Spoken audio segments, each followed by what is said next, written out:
Attraction is one of those subjects. It's universal. That's why I like it, because there isn't a person who it won't apply to. And I heard somebody say once that attraction isn't a choice, which just instantly clicked, and it's um, rang true ever since, because it's true. Um, like I said in a previous video, you can't just go out there and point at somebody and say, I'm attracted to them. There has to be a feeling first. You have to feel the attraction and then observe it and then say it out loud. Um, and it would be a much, much different world if we could do that. But it would completely change the whole scale of social dynamics. And there's all kinds of attraction too, not just romantic. There's situations where there's kind of a fatherly attraction where somebody sort of assumes the role of a father and somebody else a son or a daughter. It's just completely based off of the makeup of those two people. There's brotherly attraction, sisterly, motherly. We have these roles that we just fit right into. And some people kind of like to be motherly, you know? And some people kind of like to be fatherly. Some people like to be brotherly. And some people like to be sisterly. Some people start their lives out creating relationships like that, or I should say, become involved in or pulled into or notice that they end up inevitably assuming that role over time, and just sort of say, okay, well, I guess this is how I am. And it's pretty remarkable, to be honest. But I always find romantic attraction the most interesting, because that is where there is the most charge. That is, as I've said, the place where two human beings can reach the absolute maximum of what human beings can do in terms of becoming one thing, which is kind of strange because, I mean, for me personally, I love being alone, man. It's great, you know. It's what I've always done, and attraction comes along, and it immediately starts to brush up against that. Immediately, like say you fall just madly in love. um, we kind of have this idea of the circumstance where we fall madly in love and we just let go of that part of us that wants to maintain control over being alone, and the part of us that's completely individual and has full control over everything. Because when you start to become more and more and more attracted to somebody in that way, you give up sovereignty. You both do. And actually, as you slowly give up sovereignty, this is kind of something we get tripped up in. This is what we spend a lot of time doing. As we relinquish more and more sovereignty, we're hoping that the other person is doing the same thing. Because we don't think of it that way or really word it that way. I don't. But it feels that way. As you're falling more and more, you're hoping that that other person is also relinquishing as much sovereignty as you are, if not more. And we end up in these situations where we try to feel it out and keep it kind of even, you know, where you don't want to tell somebody how much you like them, or you don't want to be the first one to say I love you, or you don't want to do things that might be a little bit too much or not enough. Because there's this game, this little dance of giving up sovereignty, of giving up full and complete control over your life. Because that's the crazy thing, especially this day and age when women and men are basically equals in a lot of ways in terms of, you know, making money and setting up a life for themselves that is their own. That doesn't require a second person to build it. And it makes us more and more hesitant to start to give away sovereignty, because it's risky, man. It's risky business, and people get burned. And we're really good at the appearance of giving up sovereignty. We're really good at feeling. It's the craziest thing. You can be completely wrapped up in the moment, and this has happened to me many times, where I guess you could call it your heart just moves so quickly. That this bond happens so quickly, so fast, and it takes a little while for your head to catch up and start assessing things. And this happens all the time, man. It happens to all of us. And and it's not a choice. There are some levels of attraction. Like, we all obviously understand beauty, physical beauty and charm and, a handsome dude and all that stuff. But there's something else. There are those tiny, tiny, tiny little micro observations and feelings and all the stuff that goes back and forth between two people that makes them stand out to each other. And you end up in the situation where you're thinking about that person when you don't want to be. And it might seem like an inconvenience while that's going on. It might seem surprising, because it's not something we can choose. All we can really choose is whether or not to let it grow or put a stop to it. That's really all of the say that we have in it. We can choose to give it life or bleed it off. And yeah, it takes some fucking serious wisdom to know the difference, because we have so many people available to us. Any one of us can just pop on the internet and just meet people. And there's no shortage of beautiful people. Like, there's beautiful people everywhere. And there's probably a huge amount of people you'll get along with just fine. Have plenty of chemistry. But I don't want to say it's from movies and stories and, all of the stuff that we watched over the years about this version of romance where there is this one person who we're just ultimately attracted to, and they're ultimately attracted to us. And deep down inside, that's what we want. That's what everybody wants. And it's ironic. If you try to actively look for that, you'll mistake smaller versions for that and pursue it vehemently. And then when you're disappointed down the road and it turns out that person wasn't giving up as much as you were or whatever, it sets you back. Like, we don't really like to think of it that way. We like to think that we're always growing and always getting better. And even the worst experiences overall improve things, which is technically true, but romance is a little different. Romance is probably the one area where you can do a lot of damage by not being wise or passing when you should have went. And this is some of the stuff that we end up thinking about as the years go on. You've heard the phrase, the one that got away. And I've heard stories that are completely real, like my parents. I think I mentioned that about how they met. It was love at first sight.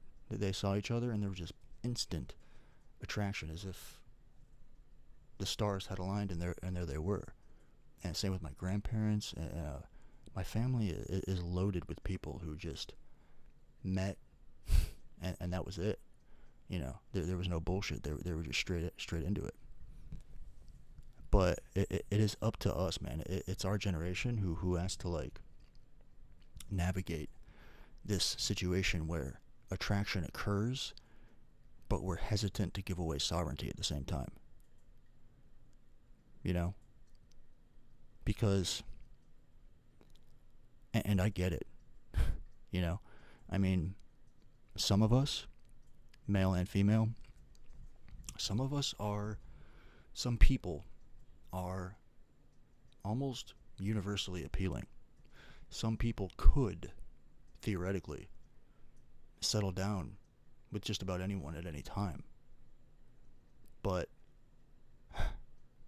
I feel bad for women sometimes, especially attractive women who have a lot going on in their life, because they kind of run into a similar situation as the wealthy guy, you know, who doesn't know for sure whether or not he's being pursued because of his assets or because of his sparkling personality. Women who are very attractive and have a lot going on have a hard time knowing for sure the motivations of the people they're dating, which is an age-old problem, obviously, but it's even more now because it seems like you have a lot more to lose. It's not like you're meeting somebody who's going to add all these massive life circumstances to you, because you might already have a house, you might have a career, you might have all that going on, so you don't need that. It's purely based off of chemistry and the attraction and the bond. So in that arena, you can understand why women have become extremely selective. And sometimes women in that zone, over a number of years, I've met women that just want to get fucked, to be blunt, because they're just tired of the whole game. And I'll be honest, some of the greatest relationships I've had have started with the words, "I'm not looking for anything serious." That started with two people who were not looking to date, and, you know, where none of that was even in the conversation. Because that's kind of, it's so ironic. It's what it boils down to is, you can kind of say what you want. I think people are a little confused, you know, because we say what we want, but what you're really after is somebody who you would rather be with as opposed to being by yourself. You know, like those moments when you're at home alone, watching TV, hanging out after work. Is there somebody in your life who you would rather have there versus being by yourself? And most people, you probably say no to that. There might be one or two, or maybe none, because it's a coveted position. I mean, I'm 38, so, you know, I think it changes too with age. So there's something I was thinking about a couple years ago. It's just something I noticed, and this is going to sound however it sounds, but I've seen it to be true. Special people need special people. And by special, I mean those kind of outliers who everybody loves, who are genuinely special, you know, who are just great people, attractive, or they're just everything, you know. Those people would rather be alone than spend considerable amounts of time with just anybody. And you might say, well, that's how everybody thinks. No, that's not how everybody thinks. There's a huge portion of people who need somebody there loving them, you know. But special people need special people. And that's kind of why you notice people in certain social stratas tend to mingle together. I don't want to call them special, but just for the sake of this little talk, let's refer to it that way. That's kind of why actors and celebrities like to date and marry other actors because it's really the special of the special, at least in their eyes. So to them, when they meet each other, it's not just these two people. It's two people who have been, let's say, validated millions of times over. So, in a weird way, two celebrities who meet understand each other far, far more than most people because they're such a small part of the population. There's an instant bond there, a very special, unique circumstance, And it's true for all of us, though. And really, it's kind of criminal when special people aren't with special people anyway, because it just doesn't seem right. It seems like something's a little off there. And it's kind of a vague term. I wouldn't go so far as to give specifics on that, but you know it when you see it, And yeah. So attraction. It's so much more than just physical appearance, but there's a lot of beautiful people on Earth. It's a gravity. It's an actual, palpable gravity, and it's just two people in a room who see each other, and you can just you can feel and tell so much just by a look. And you can look at 50 people in a room and not feel a damn thing. But then you see that one pair of eyes, and boom, you feel a pop in your chest. And you can tell that they've noticed what you've noticed. And suddenly it's just you two. Suddenly, nobody else in the room is in your game. Suddenly you two are playing your own game. And that's how it is. But it's wild to think about this idea that there are some people for whom which all 50 people in that room will look at, feel that, and hope that it's reciprocated. Some people are so attractive that everybody in that room is thinking about that person. And it's just how it is.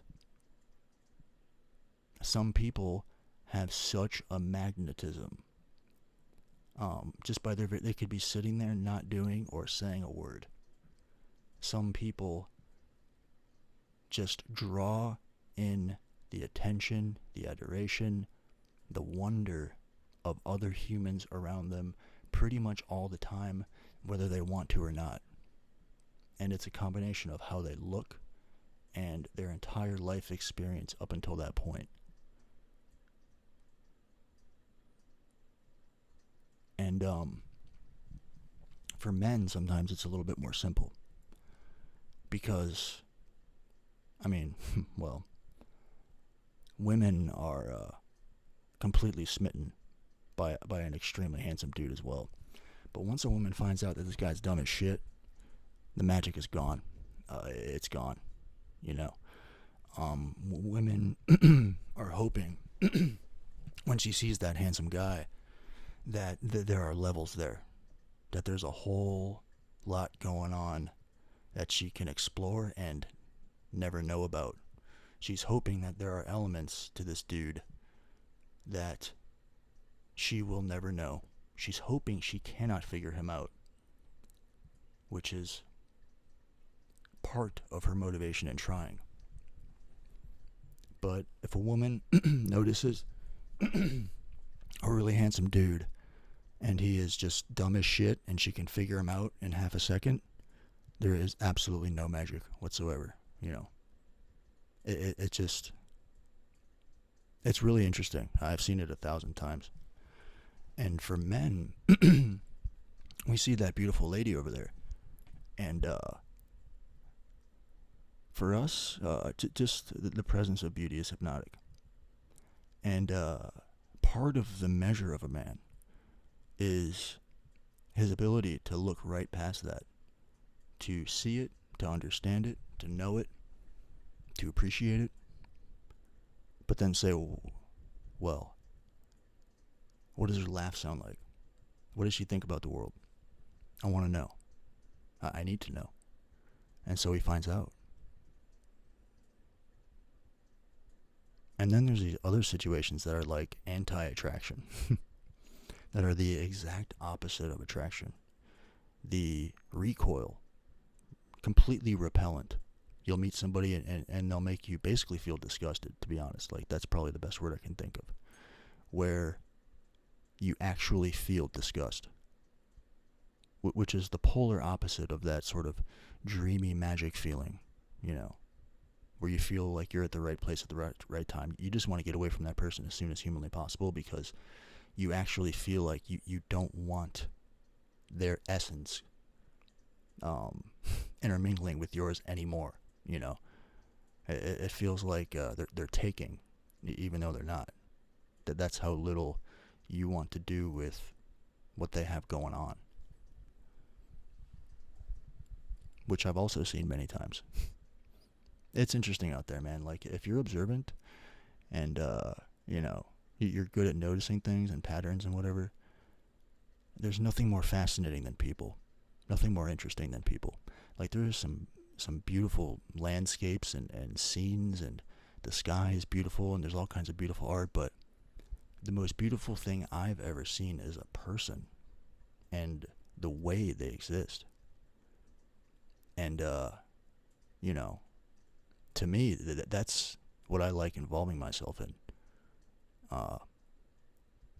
You know, just across the board. You like being around people who make you feel a certain way. Especially this day and age, like I was saying, like, women need to feel safe and comfortable.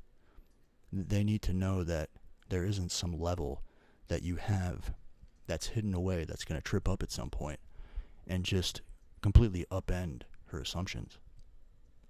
And same for men. Of course. And I feel like this day and age with like the internet and shit, we're getting actually, ironically, a little better at feeling people out. Like, so much of our interaction is not in person. Those doses that we do have in person feel ever more acute. I feel like we're able to comprehend more about other people by feel than maybe we did before. At least that's what I've noticed. And it's interesting. It's really interesting. But, yeah, and I gotta be honest, there are a few better things in this world than that click. When you meet somebody who you're just completely attracted to, you kind of view them as magic. You know, their flaws and those things that are objectively wrong with them are actually a little charming now. They actually seem to be good things, which is weird. And for them, it's the same thing. When you are in a situation like that and you're just having a conversation, it feels like it's giving you life. It is two people together interacting in a way that is not rejecting a single thing. Whereas what I mentioned earlier, the recoil, where you're rejecting everything, the opposite end of that is where there is absolutely no rejection whatsoever. You both just exist, and there's just free flow. She's free to change you, and you're free to change her. Your chemicals are free to mix. And in that situation, two people end up covering areas, subjects, different parts of them that go much, much, much deeper. That's when you can just kind of be relaxed and be goofy, you know, where those other parts of you are free to roam around. And when I say people want that one person, that's kind of what they're talking about. Somebody who makes them feel that way. And it's mutual. And I promise you, if there are two people like that in a room, they will come together. Because them seeing each other is enough to make them start moving towards each other, whether they know it or not. They'll slowly start getting closer and closer and closer. Instead of ordering a drink at this side, you're going to go all the way over there. You do small things to get noticed by them. And it's crazy in my lifetime. There's been a lot of situations where I'm extremely handsome. I'm just going to say it. I'm insanely handsome, and I've had a pretty good life. I've basically been able to live as somebody who is famous, but I'm not. You know what I mean? Like, I get sort of the benefits of both worlds because I'm a welder, you know. I'm not famous for anything, and I kind of get the benefits from both worlds. And I've been able to see how this stuff goes from an interesting point of view. And honestly, for men, it's a terrible situation to be, let's say, perpetually not in free flow with women. You need to at least be able to make friends with women because you're both human beings. If you can't connect with a woman on the level of a friend, then the romantic part you shouldn't even be worrying about. Like, that's because we're all just human beings. And we don't want anything from each other necessarily. Some of us do. But we don't want anything. We just want them, you know. Just their presence, you know. Some people, you just want them there. And you'll tell them things about you and about your day and about what you think. Not even in the expectation that they're going to have answers for those things. Just so they can hear it, you know. And a lot of the time, family is that, because family is, for most of us, completely unconditional. But family, your genetics are so similar and your life experience is so similar that there isn't much exchange, interplay. That there isn't much interaction that changes you later in life. Most of the change among family members happens early on, when a child and their parents socialize together and interact and live together. That's when individuation starts, and it sort of reaches this apex. It's super interesting. Like, Carl Jung wrote extensively on individuation, and it's one of the most interesting parts of human life, because we're born, and as soon as we enter this world, we have what Alan Watts called the oceanic experience. That's when you're not making distinctions between anything at all ever as a baby. It's like an ocean. There are no separate things, and over time, faces slowly start to take shape. That's why we don't remember anything, because it's like a big black ocean of nothing, and it's before form. It's peak abstract. And slowly over time, you hear the repetition, that sound of your name. You hear the repetition of mom. You hear the repetition of your dad's name. You see things over and over again inside the house, and slowly you start to see your parents' faces take shape and their hair color.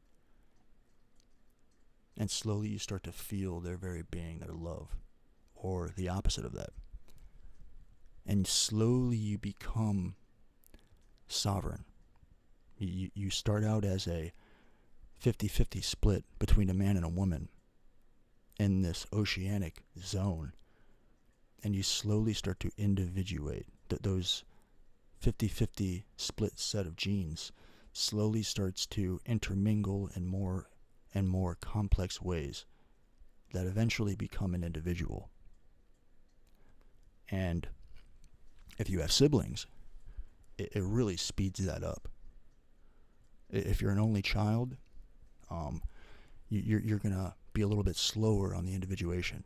You're going to sort of be a little bit more like your parents, maybe a little bit more dependent on them for who you are. But if you have siblings, you have time away from your parents, and most of the shape of your personality is built before the age of 10. And then you go into school, and now you're exposed to more kids. There's this sudden explosion of different personality types. You've only had your brothers and sisters and your parents so far, and family. Now all of a sudden there's all these snot-nosed kids everywhere. And you go through and through and through, and time goes on, and slowly you start to just pick up these little skills. You know, maybe you like drawing, maybe you like basketball, maybe you like the sound of certain music, and slowly you start putting on certain types of clothes, certain types of shoes, putting on certain types of makeup, cutting your hair a certain way, walking a certain way, speaking a certain way, and slowly over time, maybe you like punk rock, so you wear all black. Maybe you like Tony Hawk, so you buy a skateboard. This is how it goes. And then when you hit high school, that's when shit really starts kicking off, because you have the most abrupt physical change of our lives. Suddenly, you're hit with this explosion, at least from the male point of view, from my point of view. For me, I grew 5 inches in one summer. All of a sudden, I was taller than my teachers, taller than the men around me. And people treat you a certain way. People treat you differently. I mean, if you're 6'5" in 7th grade, you're getting a different experience than you otherwise would, because people see you. You just stand out everywhere you go, and over time you get used to that. But you go on up through high school, and by the time high school is over, you have a pretty solid idea of your base, your core, but you're still a little lost and confused, because the wisdom aspect is yet still far away. And wisdom doesn't come until your 30s. Your 20s is when this stuff starts to filter, because you picked up a bunch of stuff in your teenage years and in your lower 20s. And by your mid to late 20s, you're reviewing that stuff and keeping the good and shedding the bad, at least to the best of your ability. And by the time you're in your 30s, well, it's a completely different experience. Completely different. So, a human being starts out with the oceanic experience, slowly individuates, and it's funny, when you're in high school, you want to fit in. You know, you have that urge to fit in. And there's groups of people in high school who are more attractive, who seem to be better at stuff. And for whatever reason, we want them to say, hey. We want those people to say, hey, come hang out with us. We're attracted to the opinions and selective choices in people of those people whom, it seems, the consensus of people in school has agreed they are the ones who are the cool kids, let's say. They're the ones who are desirable. And it always seems to arrange that way. You'll never get out of that. It's not necessarily something to criticize or say yay or nay about it. It just is. It's just something to observe. People will always arrange themselves in this sort of formation. You'll have, let's say, the most universally desirable and likable people who end up getting together. They will always find each other. That's why I said earlier, special people need special people. And that's not to say people who aren't in that group aren't special. I mean, a certain sort of special. Because everybody, not to get too soft on you, everybody is unique and special. Everybody has a place in this world, and everybody is important. But within that context, there are further fractures. There are further separations and outgrowths. And there is more chemistry to be seen. And this is something we can all agree on. And the people who we call outcasts are the people who have noticed this group, noticed that group, and hasn't quite had that moment where they feel such a bond with somebody that they want to keep spending time with them. And that's how this stuff starts. That's how these people people find each other. It starts with a bond, and groups grow and grow and grow. And by the time you get out of high school, um, yeah, for me it was fun. Like I had a great time, to be honest. High school was super fun. It was a social playground. I couldn't care less about grades or school. I was tired of doing fractions over and over every year. I was just so bored, dude. I loved making people laugh and goofing around. I just liked having fun, to be honest. Um, but I wasn't that smart, you know. I mean, I was perceptive, and I could comprehend anything if I cared about it, and I understood people, but I didn't know shit about anything. I didn't know anything about the world. Like, I knew your basic facts. I could read and write, and I was aware of the world, but not like today. And I could not hold an interesting conversation to save my life. I didn't even care, really. Like, for me, conversation was dumb.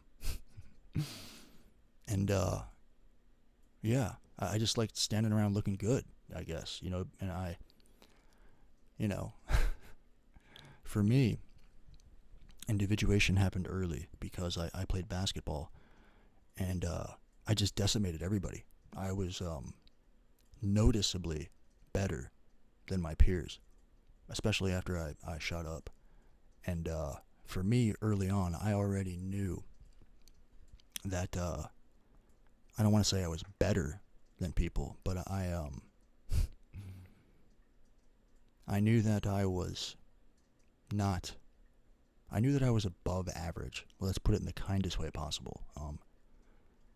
And I look back, man, and all the different types of people, and all the different types of kids and different experiences.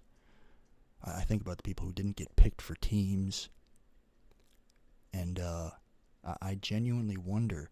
I want to know. I want to sit behind their eyes and experience how they experience life on a day-to-day basis. I want to know how these things affect a human being. You know, I want to know what it feels like. You know, because we can all agree on enough to where we can talk about it and know that we're talking about the same thing, like pain, for example, or a delicious steak, or we know we're alive. You know, obviously it's a lot more complicated, and there's many, many things that we can talk about and understand, but we also like to think that there are parts of us that cannot be described, that are truly unique. We like to think that we have experiences and feelings and thoughts that no one has ever had before. And your unique organism and your sensory input and your information processing is different. And it's funny, ultimately, at the end of the day, there's no way to truly know. And that's kind of where that line is drawn into complete mystery. But, yeah, I remember in middle school and high school, I knew who the cool kids were, and I was like, yeah, I want to hang out with them.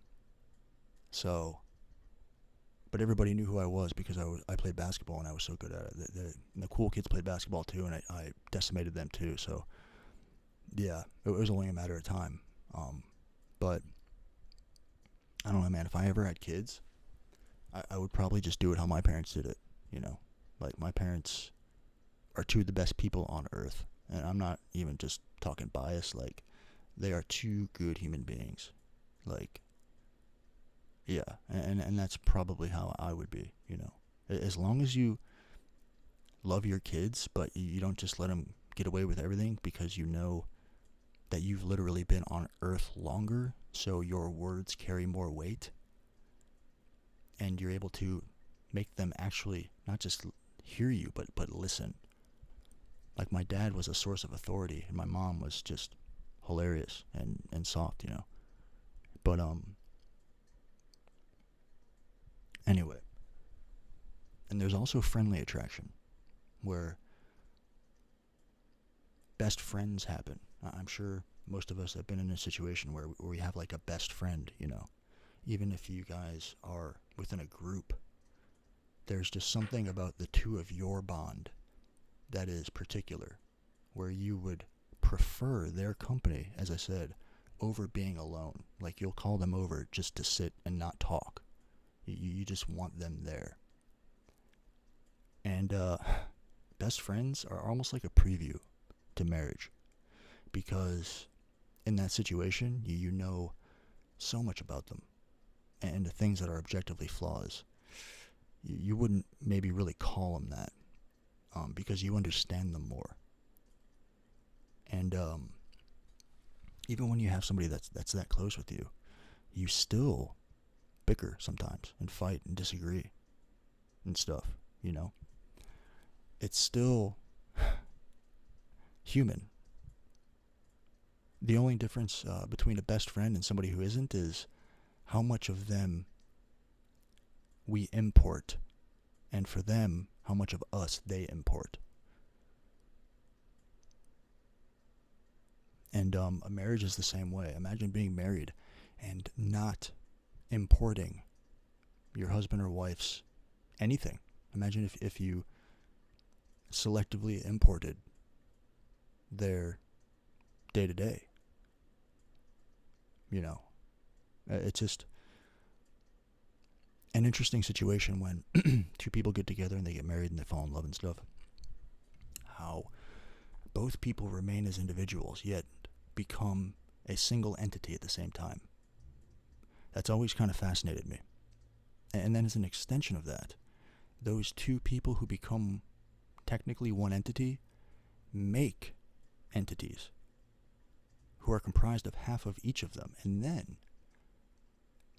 those entities that they make live and exist with them for a long span of years, and their very essence pours into them. That those kids, the reason why parents seem to age so much more is because those kids are pulling your life into them, and you're giving them your life freely.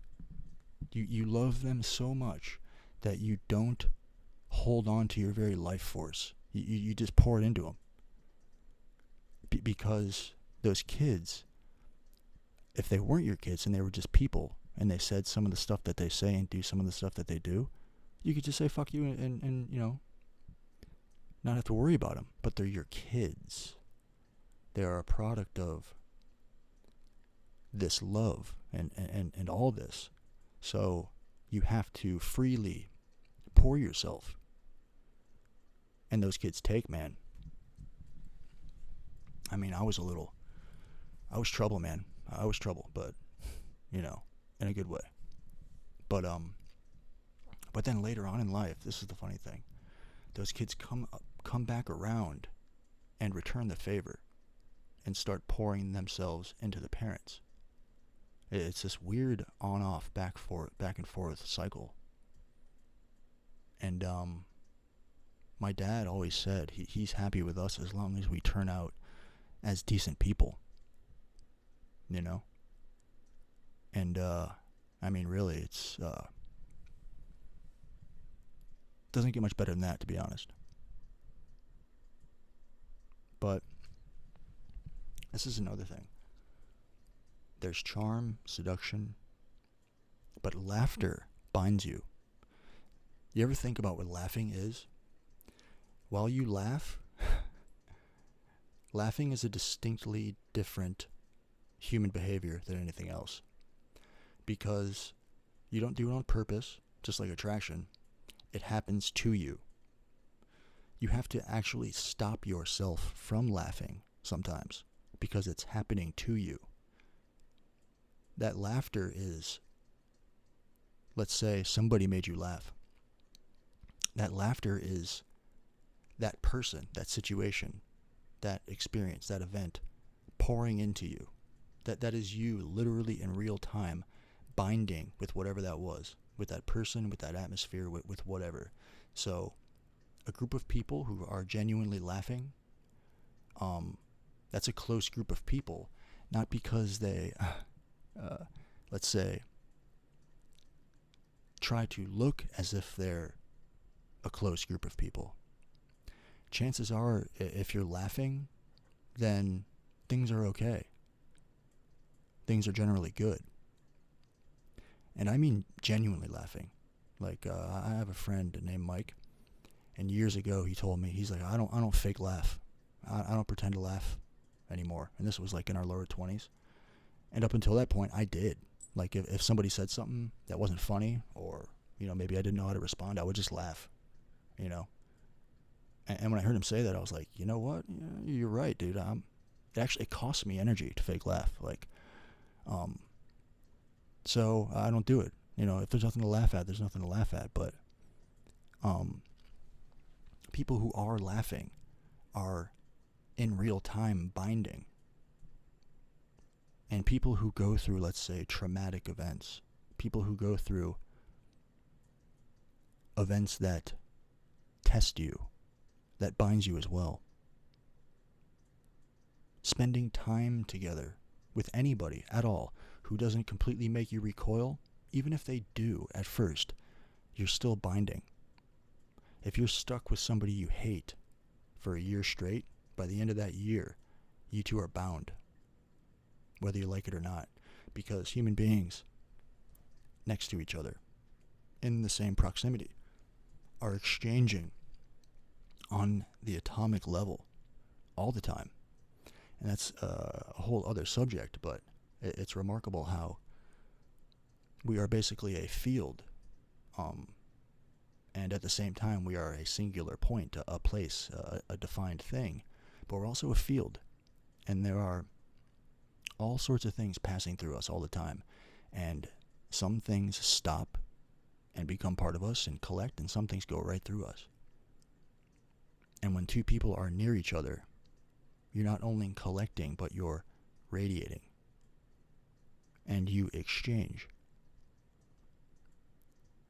What's that syndrome called? When you get kidnapped and you eventually start to feel for your captor. That can only happen, that process is accelerated when the captor starts to tell you why he's there, or she. When they start to say and give you a story that helps the people there understand why that person's there. Because it slowly starts to bind and slowly starts to become you a little bit. You can slowly start to see yourself doing the same thing in that situation. At first, it's crazy. At first, it's like, no, I would never rob a bank. I would never do this or that. But when a person starts talking, that's why when serial killers, this is a common thing you'll see like on TV shows, like serial killers, when they have their victims or whatever, they don't like to know personal details about them, because they start to feel that connection starting. And it starts to make them feel guilt that they're even in that situation, and it, as we say, humanizes them. Because when you start hearing somebody use their voice, their physical voice, their way of expressing their body, their eyes, their eyebrows, their lips, the way they breathe, the tone they use, when you start to see somebody animating themselves and tell you why they do what they do, you start binding. And it's funny, some people we recoil and feel actual disgust at, but if you spend time around them and they start talking day after day after day, it will sink in. It will seep in. And slowly over time, you might find yourself saying things like, I absolutely despise that person, but we're close. I hate that person, but I love them too. And it's all the time. These days, we prefer, like, we can actually choose a hell of a lot better because we have so many more people to access. We can fine tune our people, so to speak. But I mean, if you're in a town of 500 people, that town is one entity, man. Everybody talks the same. Everybody thinks the same. Everybody looks the same.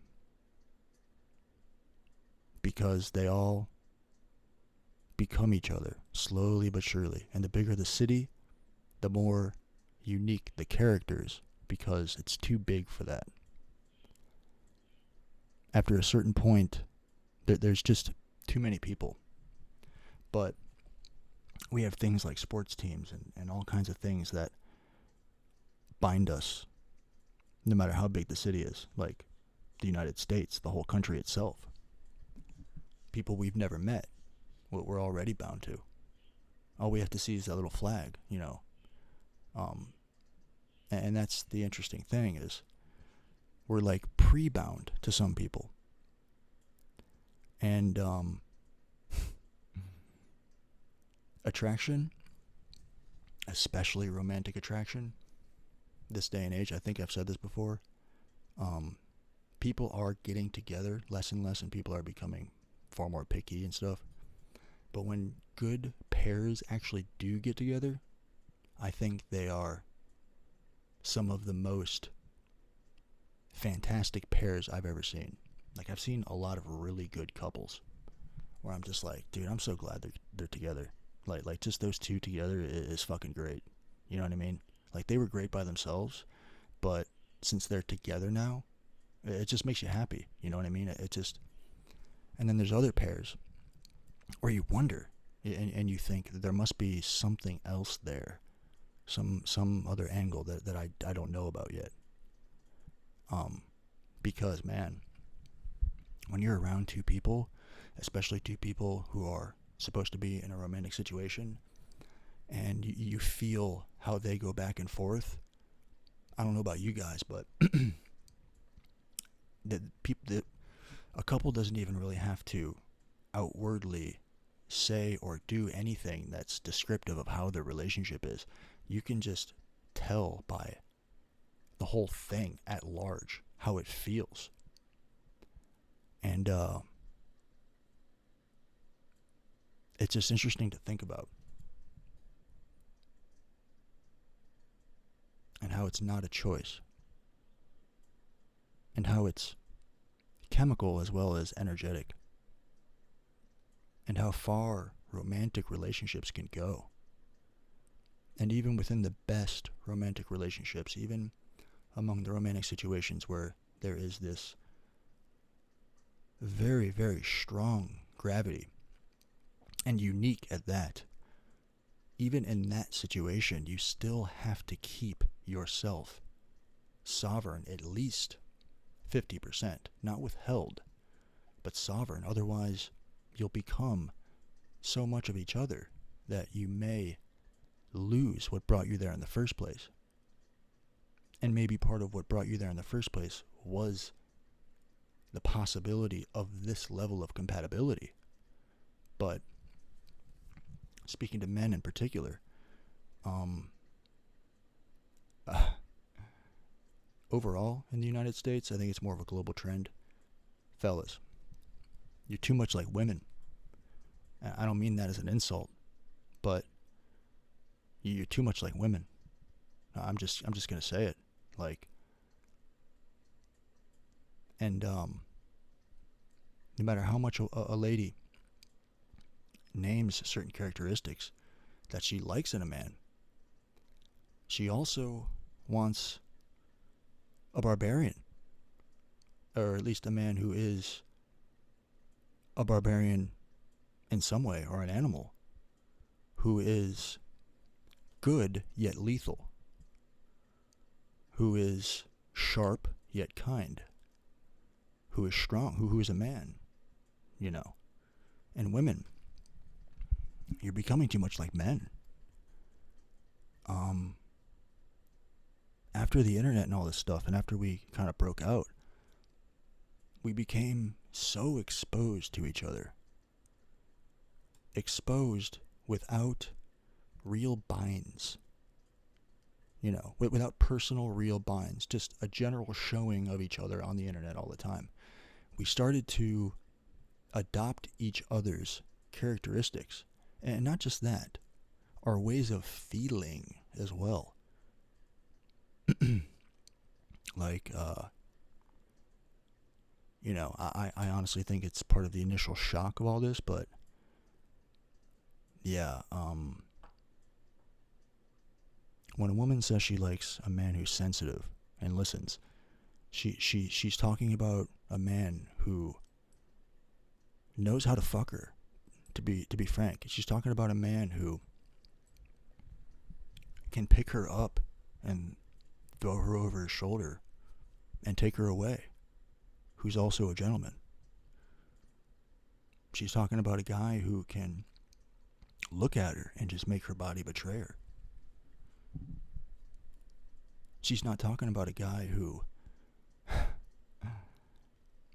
is completely incapable of satisfying that part of her that is a chaotic, borderline insane, abstract, natural entity.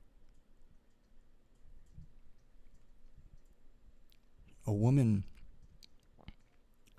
doesn't want a dude who is not a stone at the end of the day. And I know this sounds rudimentary and I know it sounds oversimplified, but it's the truth. And we're talking about over years here, ladies and gentlemen. We're talking about years and years and years of being together. What looks cool or interesting at first might not have the legs, so to speak. You're going to want to be with somebody who keeps you interested by way of their existence, not by how much material they have or things that are susceptible to running out. And we all know this, man. Like, when we talk about this stuff, when we talk about attraction and dating, this is kind of the point we're getting to. And men, of course, want a woman who likes being taken. And men like taking. But if you're a man who is a lot like a woman and you try to take her, she's not going to take you seriously. She doesn't feel it. When you take, I'm not just talking sexually, I'm talking about just all the time. She needs to feel, just by looking at you and talking to you and seeing you, she needs to feel a little nervous, to be honest. A little bit. But also comfortable. Not nervous in a scary way, but nervous in a way of, I really want this dude to like me. Your presence should instill something in her that makes her almost too uncontrollably attracted to you. And being more like women is not ever going to instill that. And honestly, those women who I've met who are maybe outwardly a little bit more like men, those characteristics that we could name, they love to be taken. They love to be manhandled. And they love to feel like a woman. Women desperately want to feel like a woman, and they want a dude around whose very existence does that. And I put the onus on men because I am a man.